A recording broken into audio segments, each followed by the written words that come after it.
All right, it's 7 o'clock. For 6. Sorry. 6 o'clock. Means You're in a hurry tonight. I'm in a hurry tonight. No, I'll blame that on Scott Red. So, but before we get started, I want to thank him for his presentation last week. I've had a lot of feedback, Scott, online, and I've been several places to ball games and so forth, and people have come up and really commented very positive on your presentation last week. So, well, you're on the hook. So, and we're gonna next week we'll give some. We're gonna get together. We're gonna play. We're gonna do some things like this again. This is not going to be the last. And something else I want to throw in here, Mr. Fred Weddington, a former teacher who I worked with at the Southeast Coal Company, had something up here in the box last week, and a lot of people asked me what it was. And the reason I haven't told anyone because I don't know what it was. I found out it's made out of flint, and I'm going to take it tonight and give it to a person. We're going to take it to UK and let the geology department.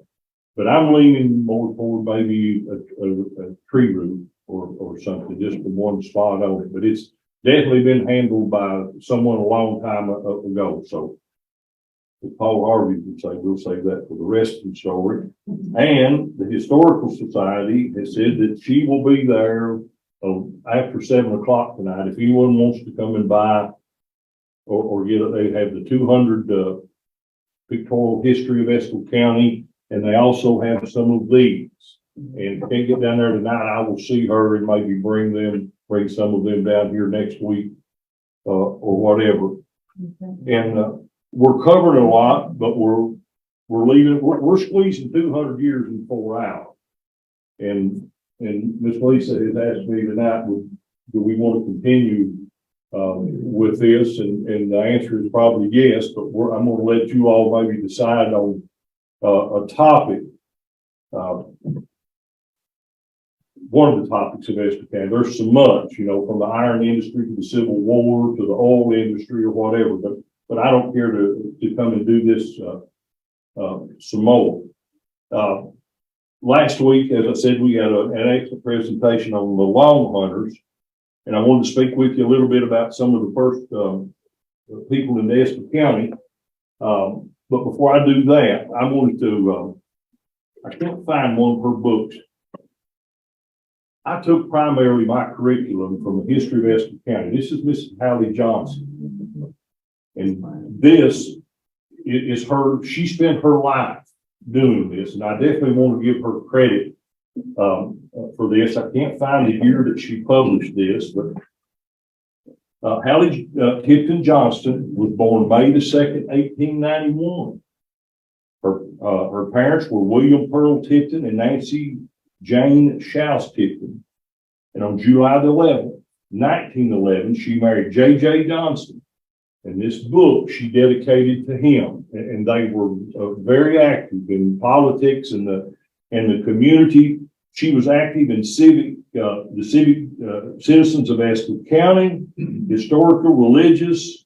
She's a member of the Urban United Methodist Church, Daughters of the American Revolution, Eastern Star, the White Shrine of Jerusalem, Urban Ravenna Women's Club, the Kentucky Historical Society, the Kentucky Heritage Commission, and the Kentucky Historical Marker Program. Life member of the Women's Society of Christian Services of the Urban Methodist Church, the Eastern Star, and the White Shrine.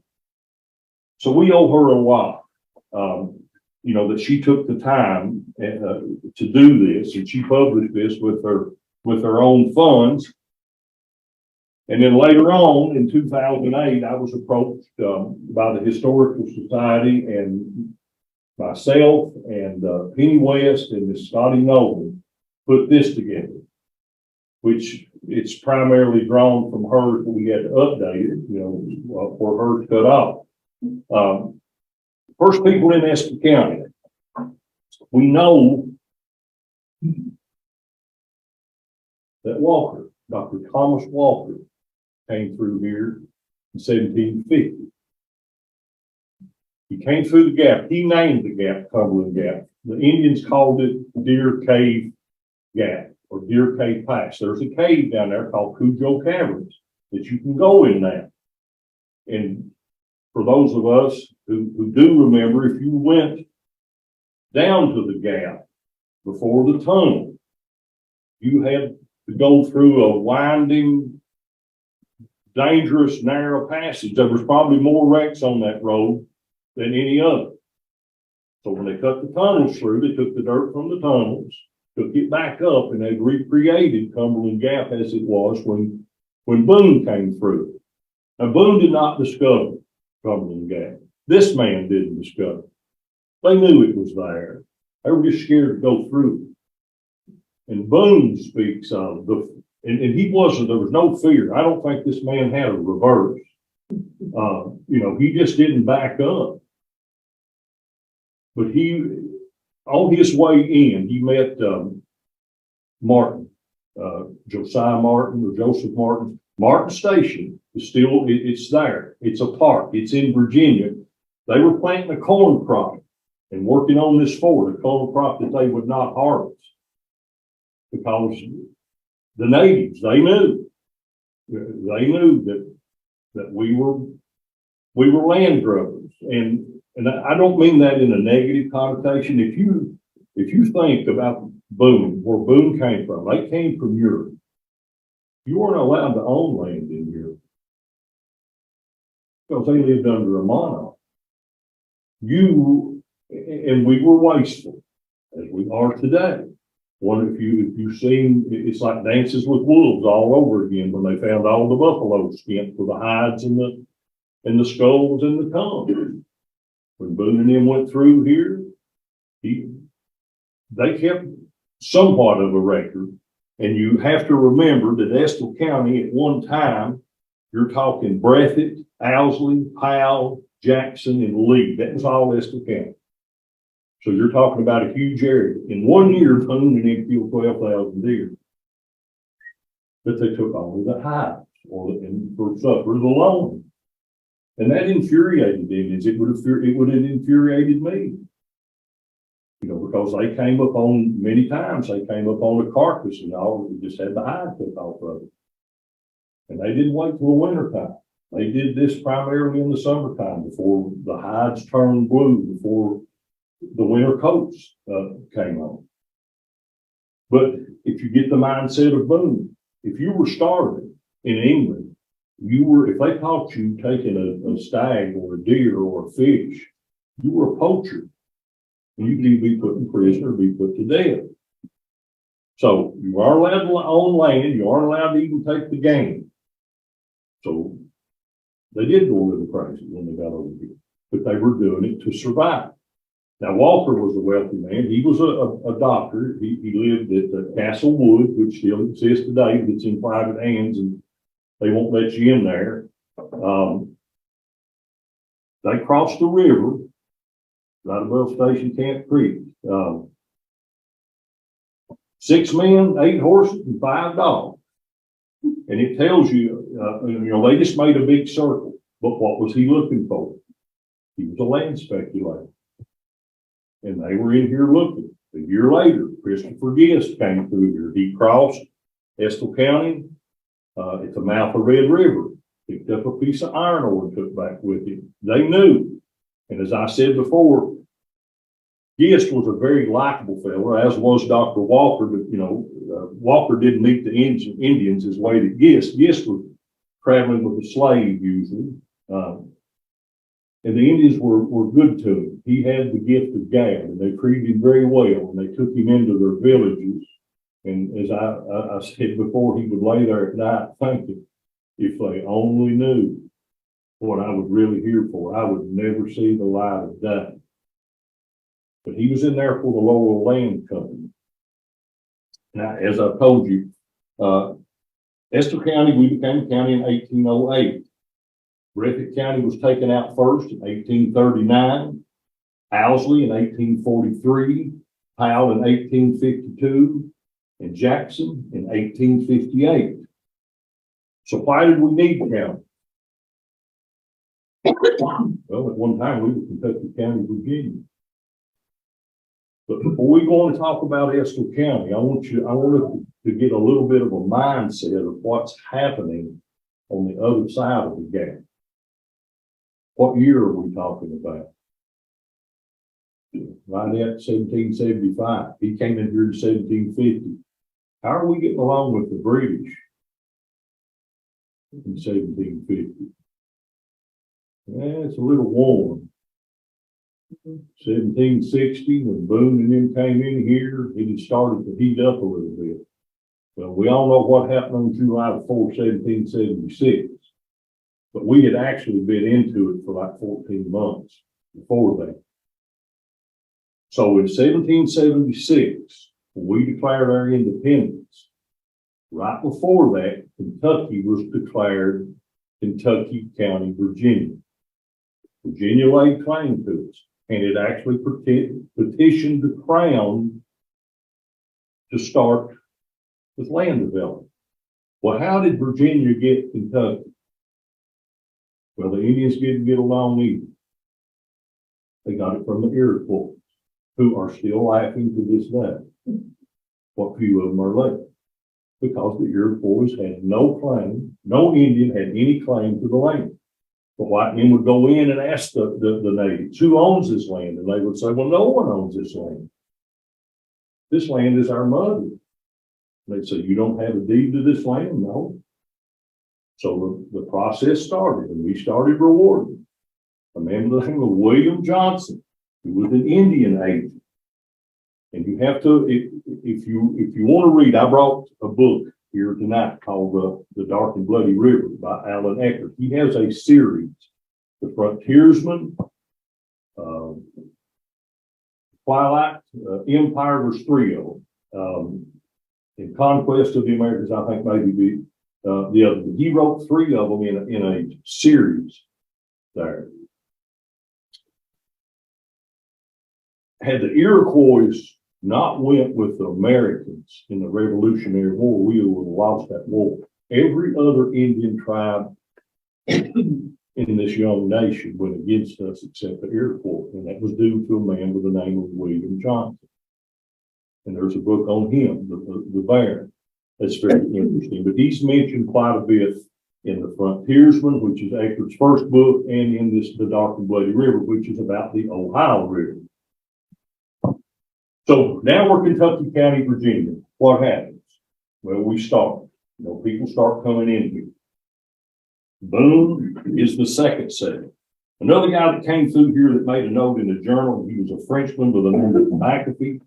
It's on the historical marker down by Estill Springs.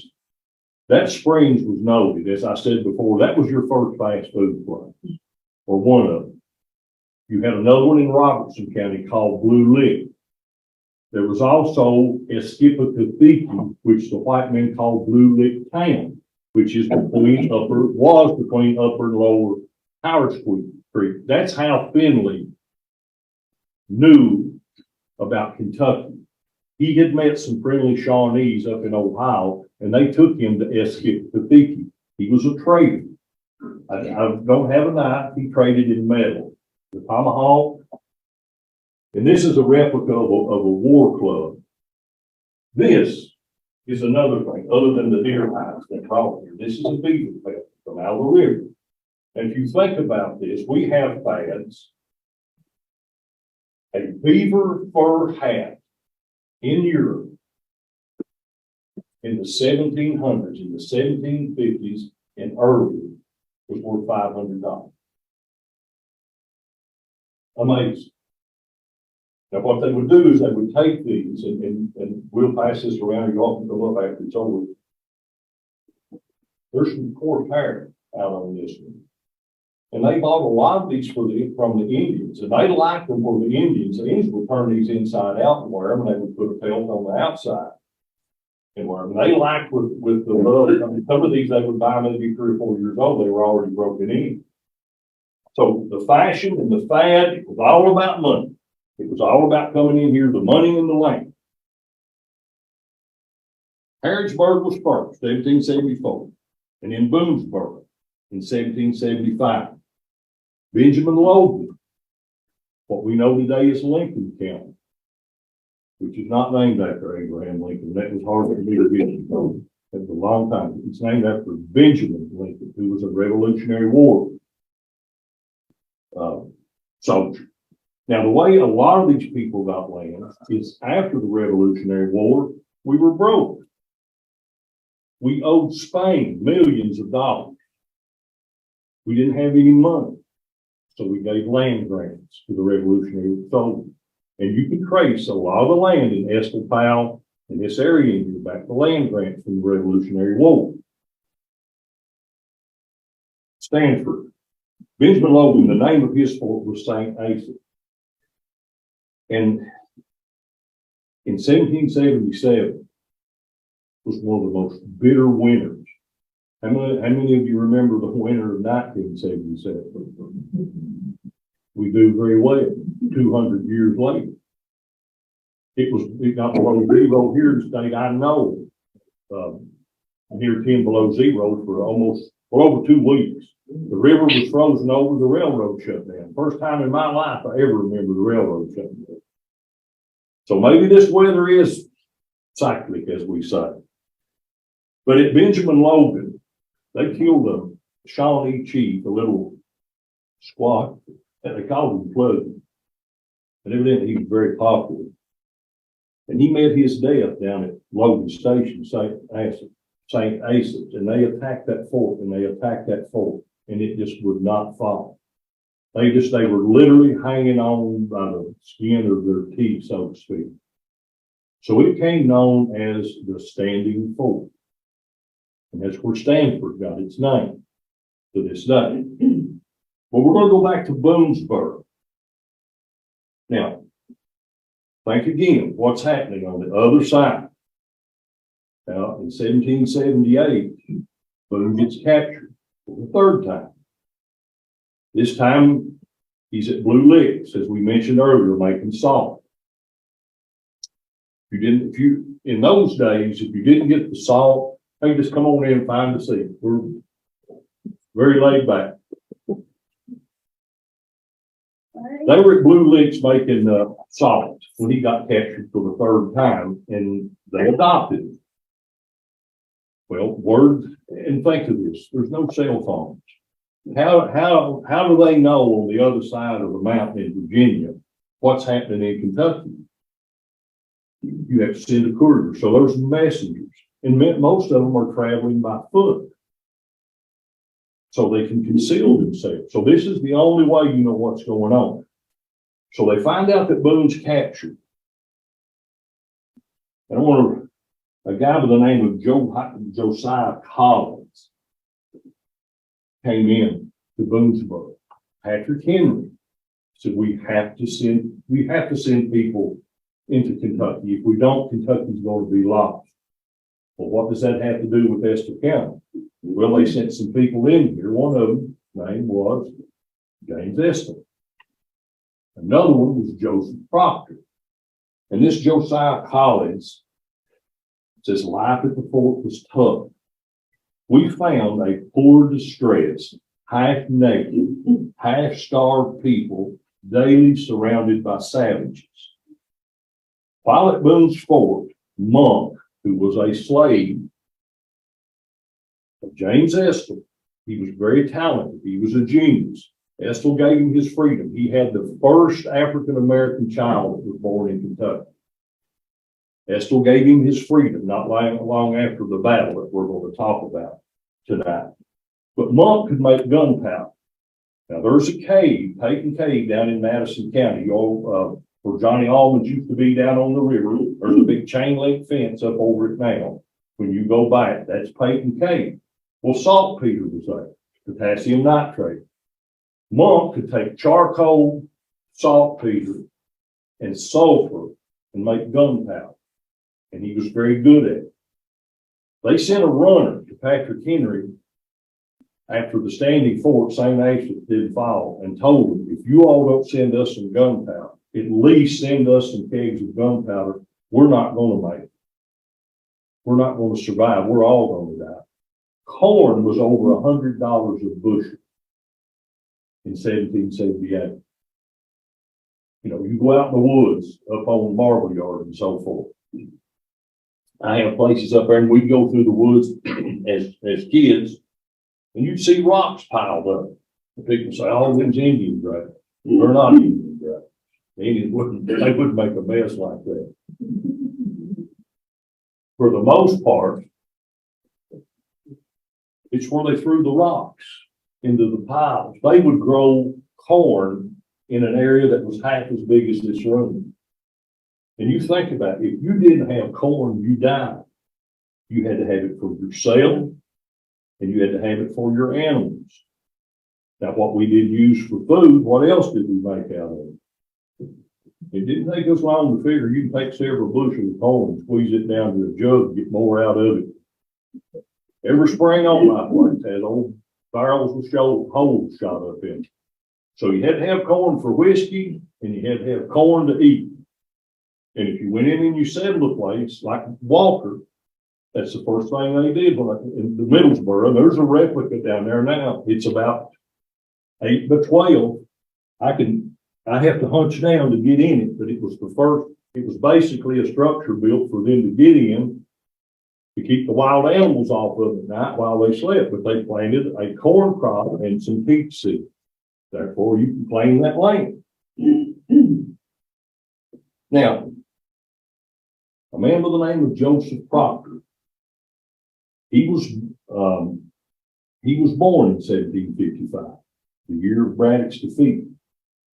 He settled on the Holston River in Washington County, North Carolina. Now, 2 events link him to us. The first one is he married Polly Horn. She's a daughter of Aaron Horn, who is the forefather of just about every Horn in Estill County. And second, he enlisted in the Virginia militia that was formed by Governor Patrick Henry to protect Boonesboro. As I said, because Boone had been captured. He arrived at Boonesboro in 1778, about the same time, and they were in trouble. You could not find a chipmunk. You couldn't find a ground squirrel within a mile of Boonesboro, where they settled. All the livestock had been killed. The settlers brought the hog with them. One of the reasons that many of the natives, they hated the hog because the white man used the hog for what they used the bear for. Everything. They cured the hams, the bacon, took the hide off of it, they rendered the fat off of it, and we came in and we killed all the bears and tried to replace them with hogs. Now, after about 1780, when we felt like, and we don't have time here tonight, we've been looking for some topics. The siege of Boonesboro, and again, Boone ran off. They had adopted him. If you look at the Shaltawee Trail, that was Boone's Indian name. When Shenandoah Blackfish adopted him, he called him Big Turtle. Now, Boone was a gunsmith. He was a very talented man. And when they started talking about, we're going to go down, we're going to raid Boonesboro, then he started laying away a little bit of gunpowder. And he hit him a small fowling piece because he knew that he couldn't stay. And they were coming back, and he had this hid out in a hollow tree not far from where the Indians were camped. And as they were coming back into the camp, a flock of turkeys come up, and they all scattered and started going after these turkeys. Well, Boone took off, and he come around the bend, and his mother, his Shawnee mother, he goes, "Why?" Said, "My son, where are you going?" She was in tears, literally. He said, "I have to go. I have to go back to my people." And she said, "If you had just asked, we would have let you." But anyway, he takes off, and he covers from Chillicothe, almost Chillicothe, Ohio, back to Boonesboro on foot in about 4 days. He stopped once and took the bark off a slippery elm tree, which people still do today, and wrapped his feet in it, because it's like aspirin. His feet were so swollen, he wrapped his feet in the slippery elm bark to take the swelling down on it. Well, when he got to the fort, it was in terrible shape. But as you know, the fort stood. They had a siege for 9 days. Well, after this siege was over with, and things, after a year or so, I mean, living in the fort, lies, I mean, you know, like we talk, no deodorant, no toilet paper. I mean, you're crammed in on top of each other. So people like Proctor and James Estill, they started moving out of the fort to stations. Bryan Station High School, where did it get its name? Right. Boone's wife was O'Brien. So Rebecca Boone was Rebecca Bryan. So part of her family went to that area and created Bryan Station. You know where Kroger is in Richmond. Going on out past it, there used to be the Hackney Grocery Company. I guess that's 421. You look right across the road, there's a historical marker. James Estill had a station there. So if you'll stop and read that, you can look out, and it was on one of those nodes. Well, going to Richmond on 52, Jerry McIntosh had just built a nice place, the Second Creek. You pass Drowning Creek, and then you cross Muddy Creek. Well, there was Estill, Proctor was with them. Estill had a brother, Sam, that weighed over 400 pounds. They were out hunting for a place for a guy by the name of Adam Caperton to build him a house, to build him a little farm. And they were ambushed by some, they think, Shawnees. And Estill got shot through the right arm, broke his ulnar radius. He put the reins between his teeth and he rode hard back to Estill Station. And Big Sam took off after him. He thought, he didn't know he'd been shot. Well, it took a year for this arm and hand to feel back to where he could use it again to get out. Word came out. And again, when you try to get in their heads, and I try to do from Frank Fish, when you try to go out and sit and think about these people and to get in their mindset, Estill Station was like us calling the fire department if your house was on fire. If there was an alarm raised, if they saw signs of Indians, James Estill and Sam Estill and Proctor, they didn't sit back and wait on it. They went out hunting. You know, and that takes a pretty good sized man everywhere to be able to go do that. And you're thinking, I mean, you're hunting, you're with a flintlock and a tomahawk, a club and a knife, and you know, and we're in here taking these people's property. So word got out that there's a group of Wyandottes, a war party, that are out harassing the station. So Estill and them are out hunting. Well, they show up at Estill Station early in the morning. Monk, along with a little girl by the name of Jenny. It had snowed. This is in March. 81, 82. In March, 25 Wyandottes attacked Strode Station in Clark County. 2 Americans were killed, 1 wounded, and all the livestock lost. The Wyandottes terrorized the outpost for 36 hours and then vanished. And they found a raft floating down the river, an empty raft, which means what? They crossed that river. They're on our side of the river now. So Estill and them were out hunting this. And again, it snowed.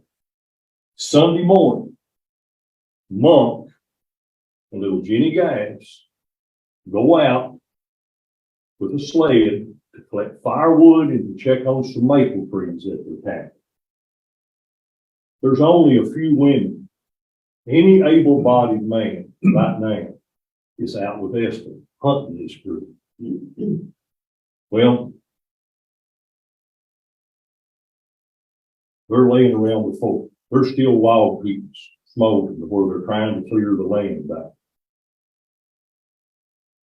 And it was with the doors of the log palisade swinging open when Dick, a slave of the name of Dick and Jenny Gash, she was 13 years old, of Captain David Gash, an early settler of Boonesboro. They walked out and headed off to the woods to tap some sugar maple trees.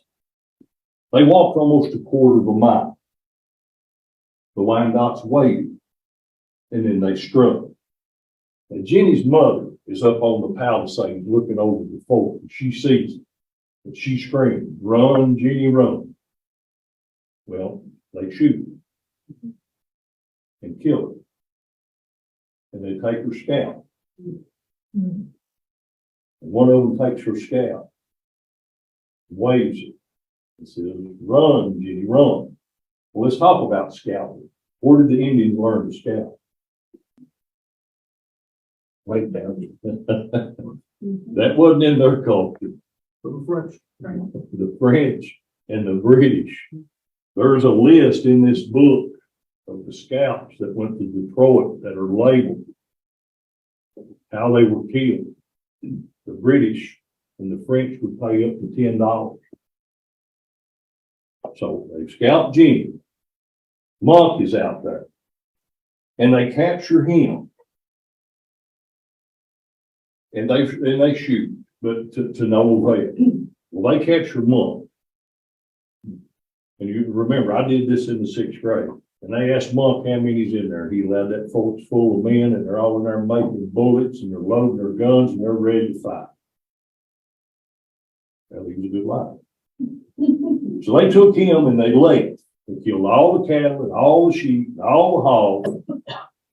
They stole 2 horses that were hitched to Monk's wood sled. They take old Monk and they head off with him.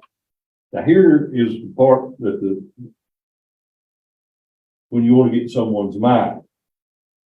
When the settlers were sure the Indians had retreated and it was deemed safe, 2 young boys, Peter Hackett and Samuel South. Now these boys are, I think one of them's 12 and one of them's 13. They're children. They're the same age as the students that I was teaching this lesson to. When I would look out there, I would think, my goodness, how far we've come. They were scared to even open the gates. They let these boys down on ropes and said, "Who can go find Captain Estill?" And they did. They traveled 20 miles. Of course, it wasn't hard. They knew what they were doing. They were very savvy. So they found the Indians' trail. They knew which way they went, and they picked up Captain Estill's trail because there was snow on the trail. Well, they caught him 20 miles away near the mouth of Red River and told him what had happened.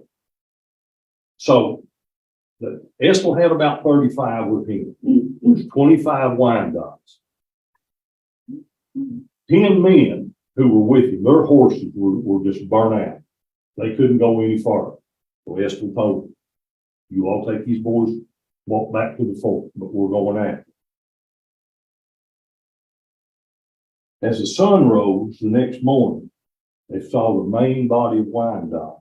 They were fording the Buffalo crossing at Little Mountain Creek. This is in Mount Sterling. Now, no one knows, we would never find this exact spot. They had just killed a young buffalo and were getting ready to have breakfast. And this is where Captain Estill, he slowed his horse and he drew a bead. And he got one. He dropped one. Well, everyone slid from their horses, and Estill hollers out, and he was dubbed the great man. There was no fear in him either. And he was a big sized man. But you have to remember what happened to him 1 year earlier. He had this arm broke. So he squalls out, "Every man to his man and every man to his tree." Now what he means here is we're even. We're 25 to 25 here. So you all pick you a man out, find you a tree, and you only concentrate on that one. We don't have a battle plan right now. Well, after a couple of hours, and you have to imagine they said the smoke and you know, and the screams and the cries, and you know, you have wounded people and dead people laying around. I mean, it's a horrible battle. Estill tells a guy by the name of Lieutenant Miller to try to outflank him and go around. Well, he's crossing a little creek, and he gets the hammer shot off with his weapon. It's a flintlock. Just literally takes the hammer. He throws that gun down and runs. And 6 of them go with him. So now it's 18 to 25. And this is, it's very grisly if you can imagine this in your mind. That Adam Caperton, the young man that they were hunting a house site for, he walks, he's been shot in the head. He just literally staggers out in the middle of this battle and just stands there.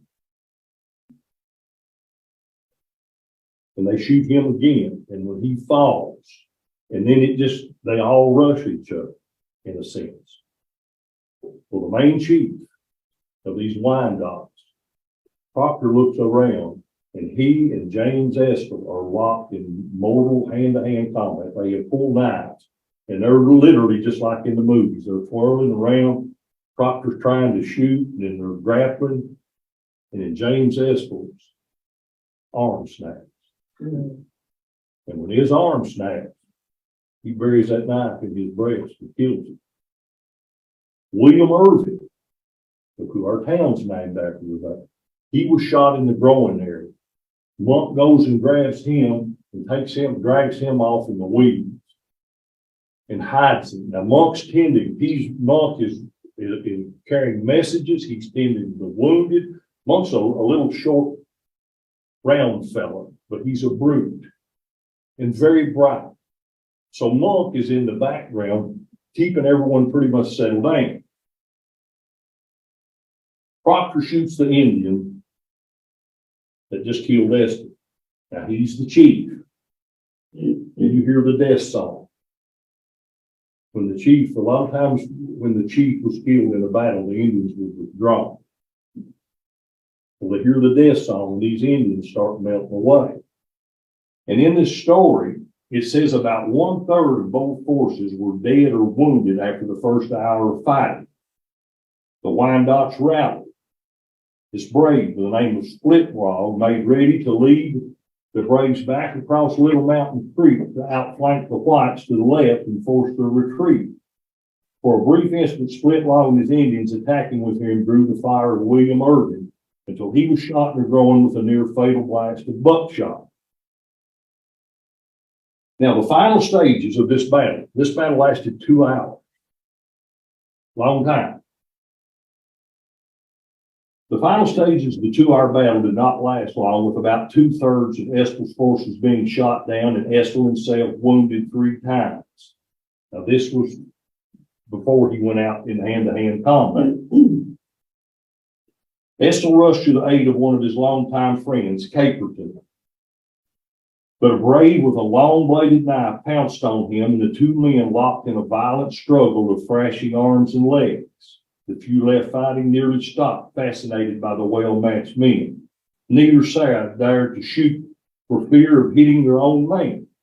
Estill, weak from loss of blood, fought hard to keep his attackers at bay. The Wyandotte stabbed at Estill's chest while he struggled to fend the knife off.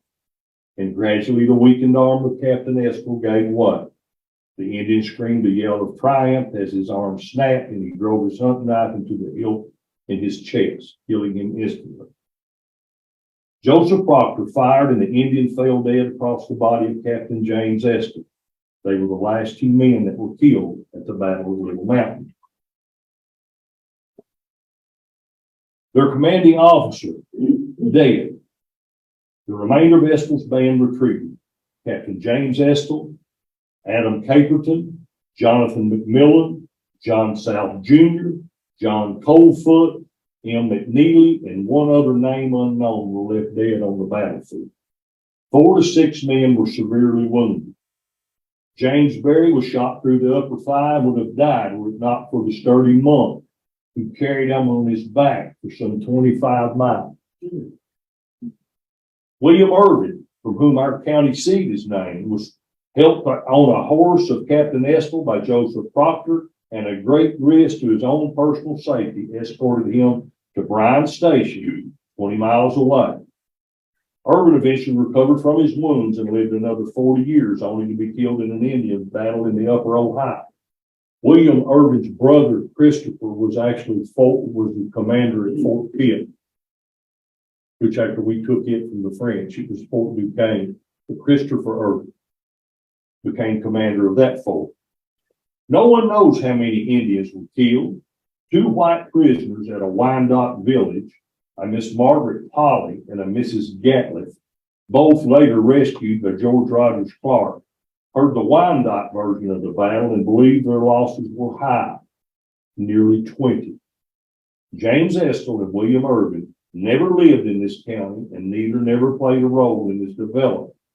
In spite of that, their names have been honored by our citizens for nearly 2 centuries. Joseph Proctor, perhaps the greatest hero of the battle, spent the remainder of his life here and was one of the pillars of the community. He not only contributed in founding Estill County, was also instrumental in establishing a Methodist church in this part of the county. Proctor is buried in an abandoned cemetery near the Methodist Church on Main Street. A monument with a statue of Captain Estill with "Honor the Brave" inscribed on the pedestal is erected in the Richmond Cemetery. He was buried along with the others who lost their lives at the site of the battle. William Irvin is buried in Madison County. Yet there was one bright moment. Monk Estill was given his freedom for his valor and service and became the first freed slave in the state's history. With regards to Lieutenant William Miller, for 20 years, David Cook watched and waited for him to return to the area of Richmond, Kentucky, swearing he would kill him on sight, but he never showed. Now, this is something that I have compiled. I did this and I'm going to give you a copy of this for the library. Now, if you go to Miss Johnston's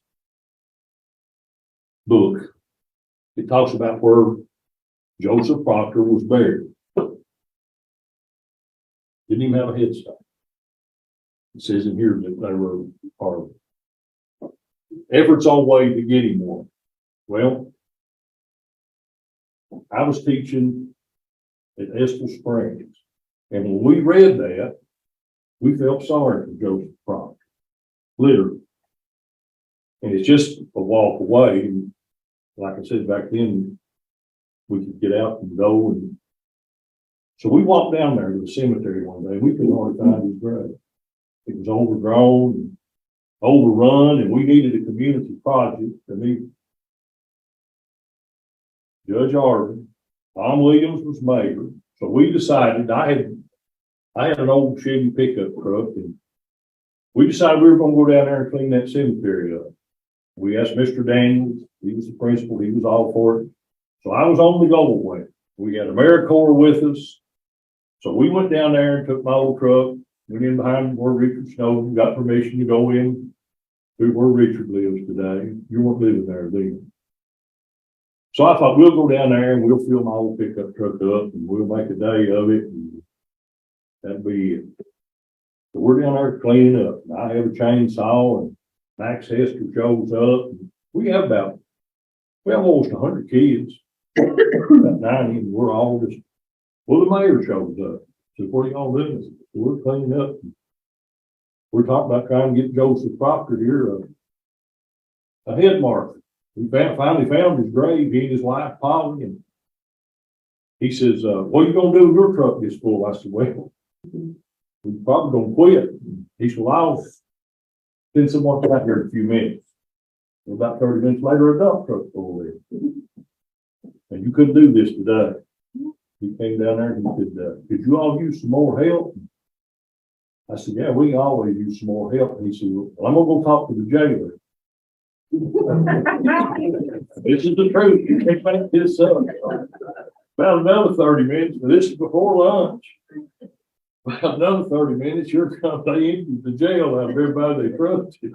Some of them I'd already had to school, so I knew about half of them. But we opened the jail up. Here come the guys out of the jail. We cleaned that cemetery up that day. And then Judge Arvin comes down and says, this man don't have a tombstone left. No, sir, but we're going to get him one. We've already started the fundraiser. We're saving pennies, and we got some penny jars up. He said, well, you let me know how much you collect. Now, all right. And we went on a couple of months, and we had raised about $250, and between the mayor and the judge, they covered the rest of it. So now Joseph Proctor and his wife Polly have tombstones down there.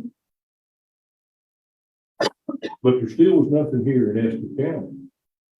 Like I said, James Estill didn't live there. William Irvin didn't live there. Joseph Proctor loved James Estill. That was his captain, and he would have died for it. So, in the year 2000, I did not know it was going to be my last year in the classroom.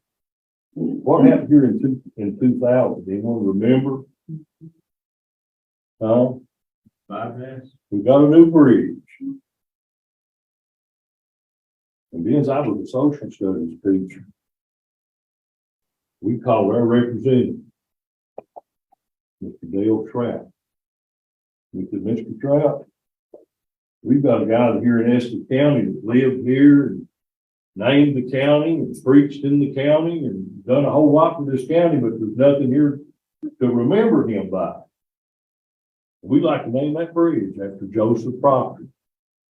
So he entered a joint resolution directing the Transportation Cabinet to name the new bypass connecting Kentucky 52 and 89 in Estill County in honor of Joseph Proctor.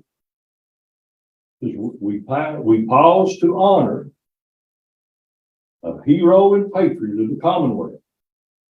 So that pass, Ralph Barnes, anyone in here remember old Tom does? Ralph Barnes called me at school. He said, I was on the floor today when they introduced that bill. Now, this was social studies. My class, we tracked that bill through the legislature, and learned how a bill becomes a law. So it actually became a law. I still actually have a piece of the ribbon. When my class got to cut the ribbon on the bridge, and there's a program. September the 7th, 2000, Paul Patton was governor. Secretary was James Codell. And the welcome and the history of Joseph Proctor, Miss Lindsay Hill, Dr. Hill's daughter. And I will say that she did a better job than all the politicians up there. And she did. She really did. She wasn't running for office, though. And this is what let's see. This is for immediate release, Urban, Kentucky, September 7th, 2000. A piece of Estill County's future was dedicated to a man of the past today. Secretary of Transportation James Codell joined local leaders to cut the ribbon and officially open the urban bypass, Kentucky 499, and name the road after the late Reverend Joseph Proctor. The Estill County Middle School 6th grade social studies class researched the contributions of Reverend Proctor and recommended the 2000 General Assembly named the route in honor of him. Although Proctor was a native of North Carolina, his contributions to Kentucky's early settlers were critical to the state's success. He moved to Boonesboro in April of 1778, where he defended the fort during the siege that was an attack by 500 Indians. He was one of the first to build a home in Estill County. His first house was down near Estill Springs. He was ordained a minister in 1809 and founded two of the earliest churches in the community. The Reverend was most noted for his weekly prayer meetings held each Tuesday night. He died in 1844. The highway signs unveiled today read Joseph Proctor Memorial Highway.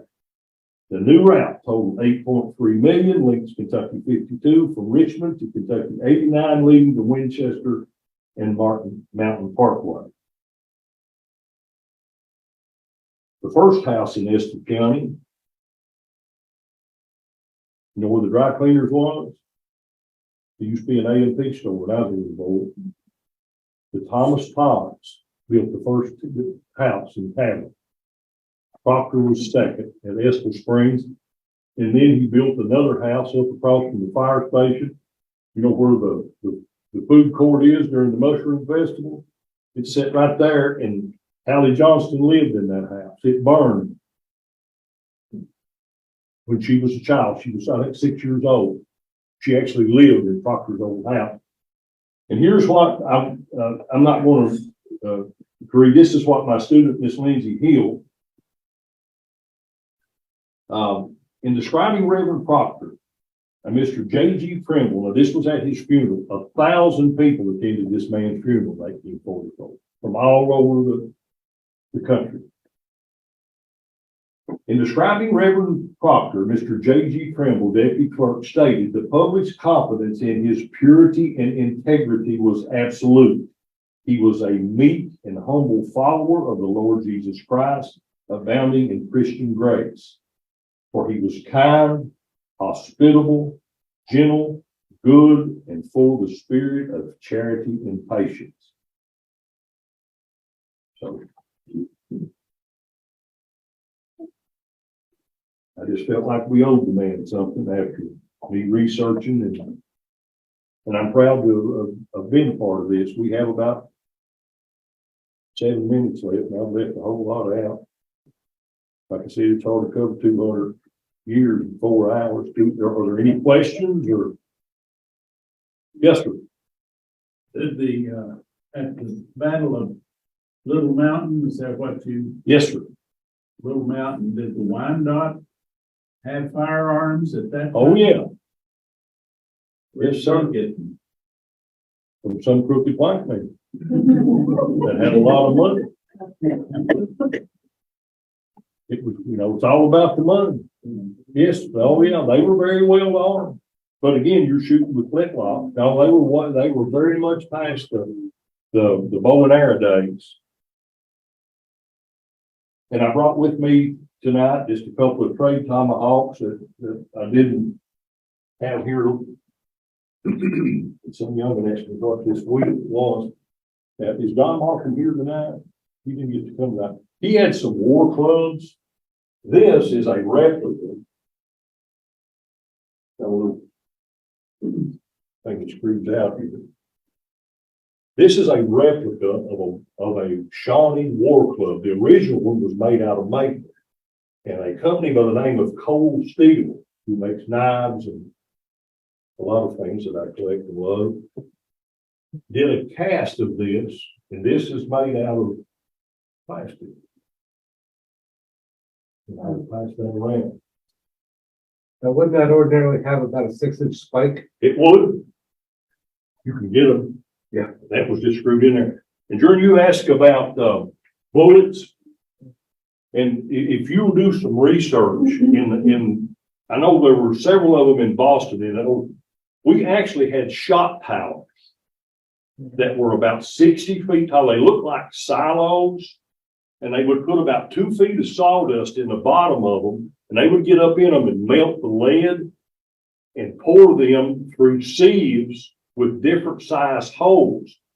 Now, one reason I know this is because I taught science and I used to work on bridges, and sometimes we would play.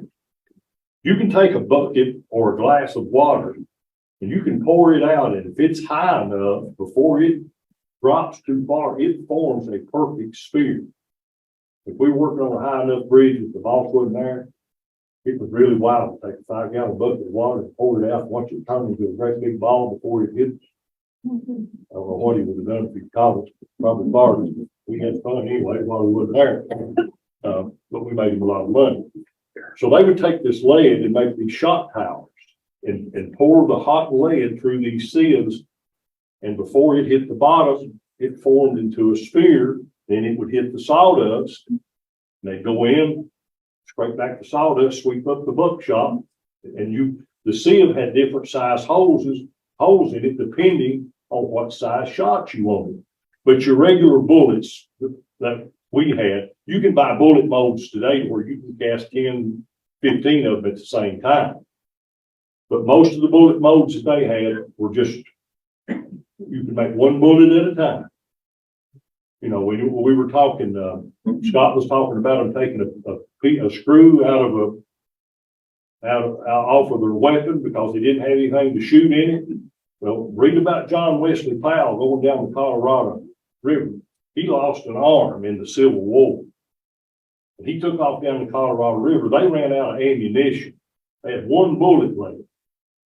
And when they killed something with it, they dug it out. They didn't have a mold with them. They chewed it back into a ball to make it to where it would go back down in the gun. So you're going to do what you have to do to survive. And we were talking about the one long hunter. And we talked about the 3-dog night where the one that stepped on the stop was laying in a cane brake down near Middlesboro.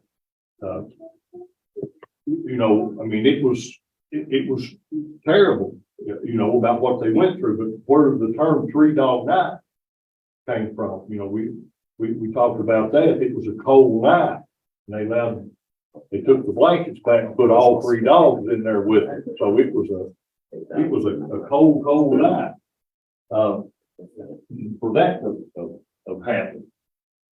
But what I was going to tell you, the guy that was laying there with the bad foot, is they had killed a buffalo and she had a calf. And they went in and skinned the milk bladder out of that buffalo and carried it back to him. And he said that was the sweetest, most nutritious. He drank that milk out of that bladder. I watched Roscoe Lanehart skin a skunk scent bag out and drop it down in the jar. You know, these guys, I mean, they were like surgeons when you got inside cutting, you know, just like a deer ham has 9 muscles in it. You know, I know that. You know, they were very, and at times when we were traveling, we take so much for granted. No refrigeration.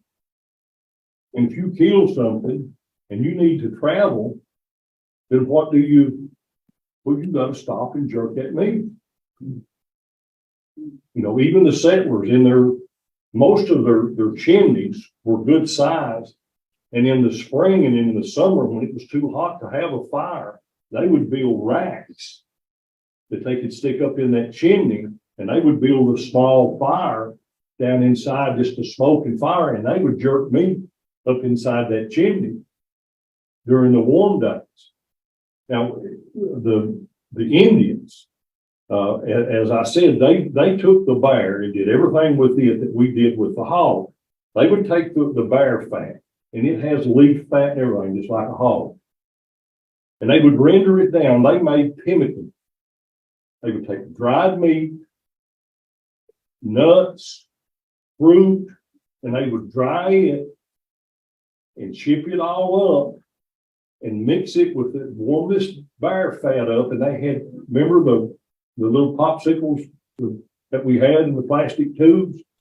They would make circular molds out of hide, and they would pour that. They would mix that together and pour that down in there while it was warm, and they traveled with that. And they could eat that on the go.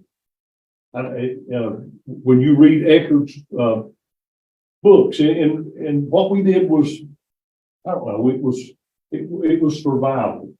But there were 750 men met at Maysville to go destroy Chillicothe in the 1700s.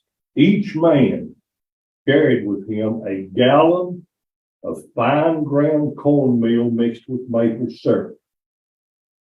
Your first granola bar. Well, you could eat it. You could eat it on the go, and most of them. Scott had a tin cup last week. I saw an ad.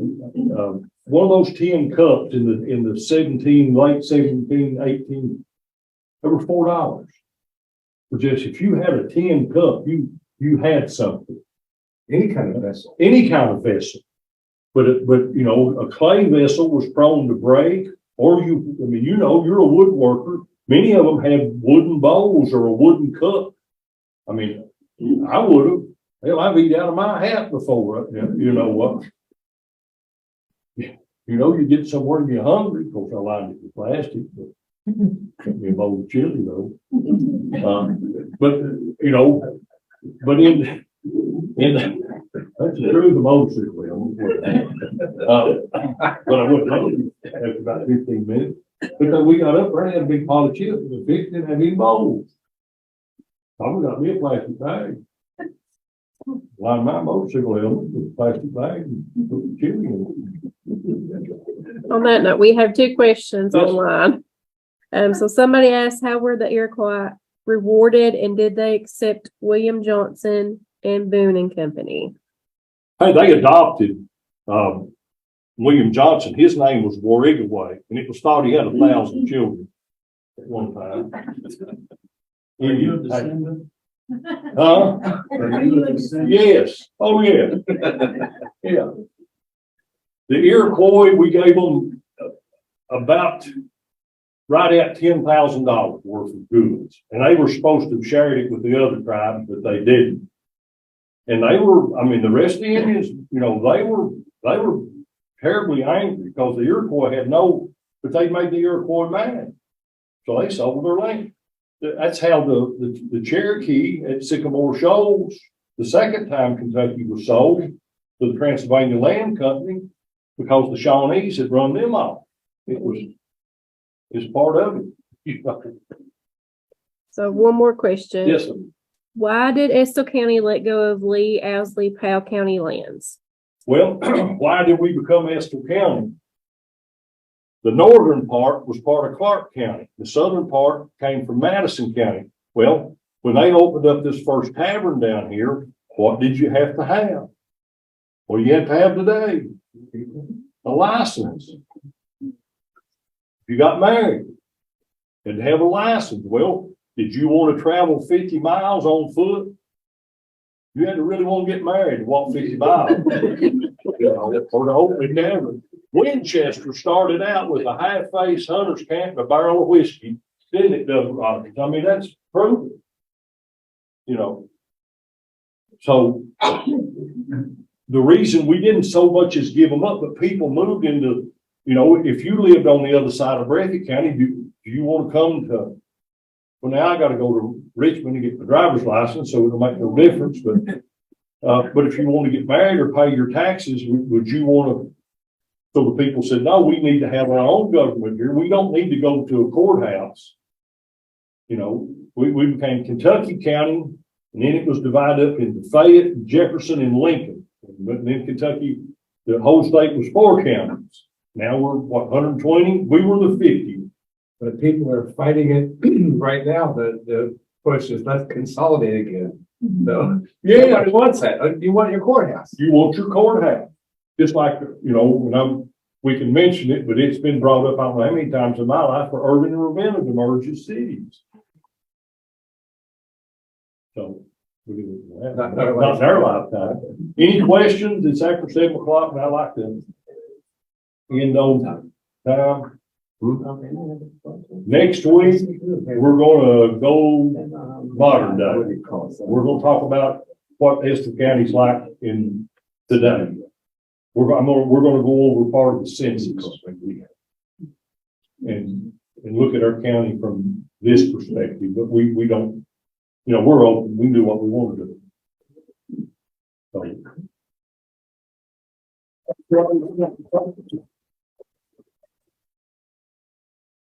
And these are, as I said, trade tomahawks. There's a pipe on one end and a tomahawk on the other. And I will say this about Tecumseh now.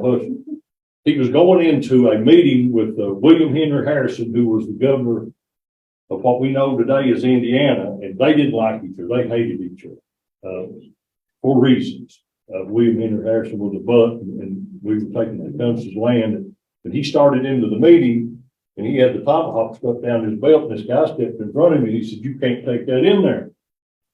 He said, "I'm going to use one end of this before the day's over. I'm taking it." They got out of his way. He's either gonna smoke, he's gonna live tired, but they wound up smoking that day. So. But again, thank you all.